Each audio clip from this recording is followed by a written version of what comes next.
Making $100,000 a year used to be the ultimate symbol of making it in America. But today, that six-figure salary is nothing more than a sophisticated trap. There are young professionals out there earning big money who are still living paycheck to paycheck.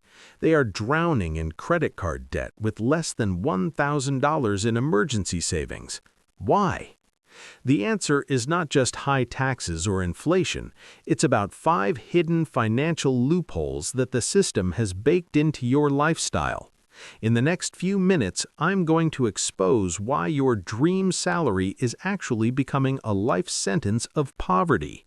I will reveal the secret of the useless income threshold that no financial advisor will ever tell you. You just got that promotion email, the one with the six-figure salary. It feels amazing, right? But immediately a voice in your head says, "I deserve a new Tesla," or "It's time to move into that luxury high-rise downtown." This is exactly when lifestyle creep begins to swallow you whole. The problem is not just that you are spending money, it's that you are turning optional luxuries into fixed monthly costs. When you upgrade your apartment, you don't just pay more rent. Your utilities, your insurance, and your decor costs all skyrocket too. The result? Even though your salary doubled, your bank balance at the end of the month looks exactly like it did when you were an intern. You're running faster, but the finish line just keeps moving further away. But before I show you how to stop this meaningless race, there's a brutal truth that 99% of young Americans completely miss. How can someone making $200,000 feel poorer than someone making $60,000? The question is not how much you earn. The question is, what is your freedom threshold? Most of us make a deadly mistake in defining wealth. We accidentally sign a long-term slavery contract with our own salary without even knowing it. Do you know where the thin line sits between being a master of your income and a prisoner of your paycheck? That line is your margin of safety. Truly wealthy people don't look at their gross income. They look at the gap between what they earn and their minimum cost of living. If you earn $100,000 but spend $95,000, your margin of safety is only 5%.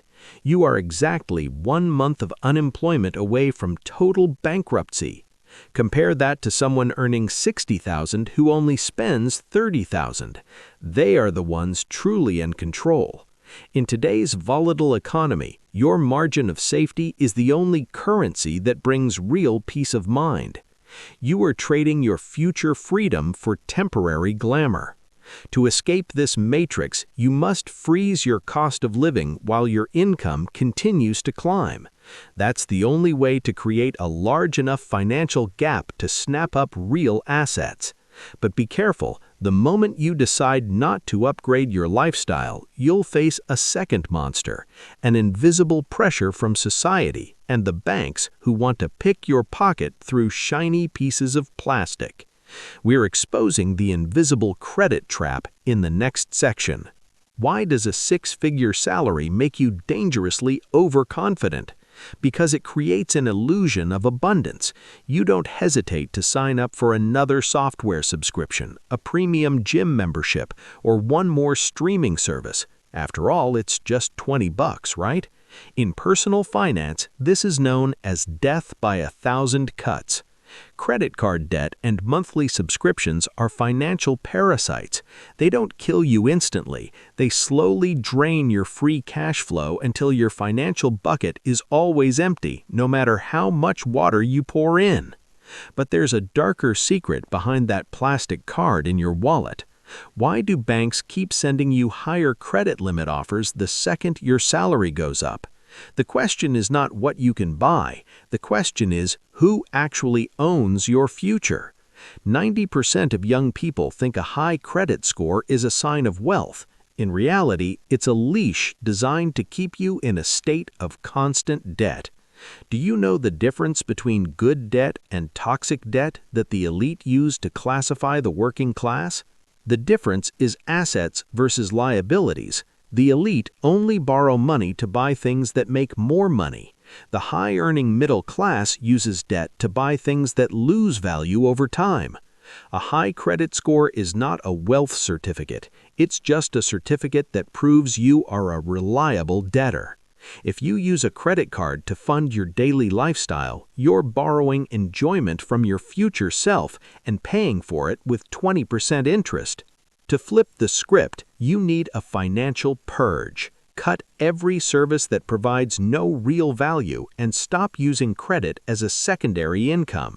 You must understand that controlling your outflow is the only way to keep your leverage.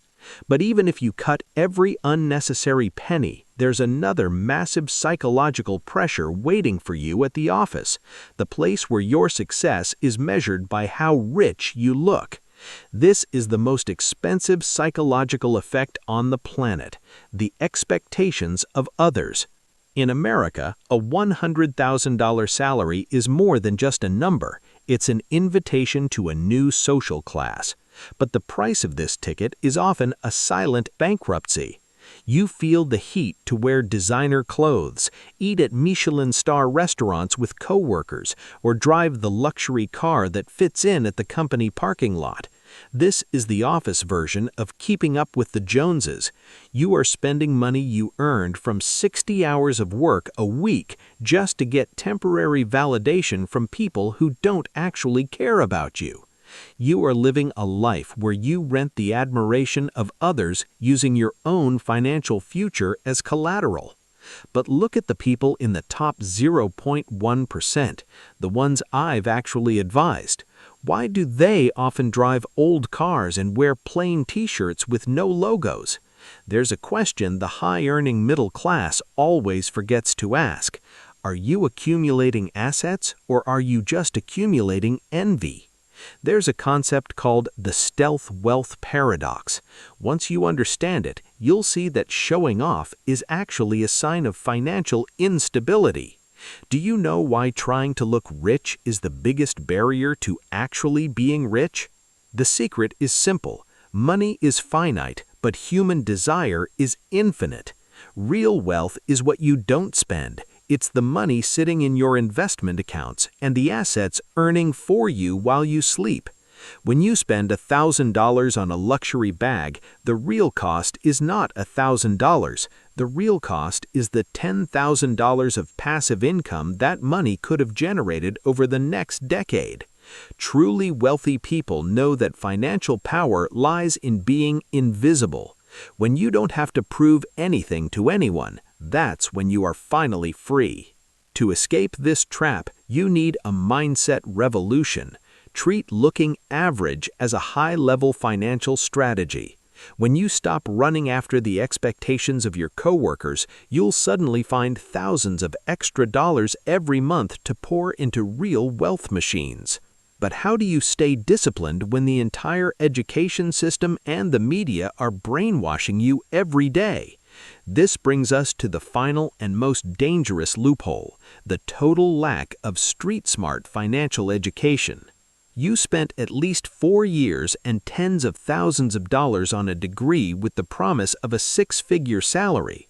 But here's the irony. College teaches you how to be a tool that makes money for others. It never teaches you how to be the master of that money. This is why so many engineers, doctors, and lawyers in America are earning big but still living in high-income poverty. They are pouring water into a bucket with a hole in the bottom. The harder you work and the more you earn, the faster taxes and financial mistakes drain your effort. You are running a machine without the owner's manual. But before we patch the hole in that bucket, there's one question the financial elite use to separate the rich from the employees. How much do you actually get to keep after the system takes its cut? Why does someone making $100,000 sometimes have less financial power than someone making $60,000 who knows the rules of the game? The answer is tax efficiency. In America, earned income from a paycheck is taxed at the highest rate. Meanwhile, portfolio income from assets gets all the breaks. Without a real-world financial education, you will always be the one paying the most to support the system for those who know how to play the game. Financial management is not about saving a few pennies, it's about knowing how to structure your income using retirement accounts, deductions, and leverage. This skill is the multiplier that turns your base pay into a fortune. Look at the big picture. The reason you are still struggling despite a high salary is because you have a powerful engine, but no transmission. You are wasting 30 to 40% of your productivity on leaks that could be plugged with knowledge. To escape, you must stop seeing college as the end of your learning. Start learning how money works in the real world, a world where taxes, debt, and inflation are tools, not enemies. But you might ask, if I do all this, am I finally safe? Not yet, because there's a danger zone that Charlie Munger called the middle-class